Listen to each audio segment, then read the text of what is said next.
Alam mo kung bakit hindi ka na masyadong affected sa tsismis ngayon? Kasi hindi na ikaw yung version mo dati.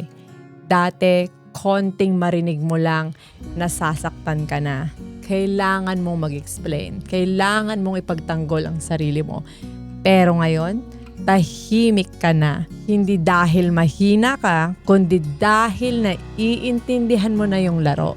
Na hindi lahat ng sinasabi ng tao deserve ng reaction mo. Na yung chismis, hindi yan nagtatagal sa taong may direksyon. Kasi yung chismis, ginagawa lang yan ng mga taong walang sariling progress. Sila yung may oras mag-observe ng buhay ng iba. Kasi wala silang binubuo sa sarili nila. And you? Busy ka na, busy ka mag-build, busy ka mag-heal, busy ka mag-level up. Bilang parent, bilang partner, bilang entrepreneur. Kaya ngayon, pag may narinig kang issue tungkol sa'yo, humiti ka lang. Kasi alam mo na, hindi lahat ng balita totoo.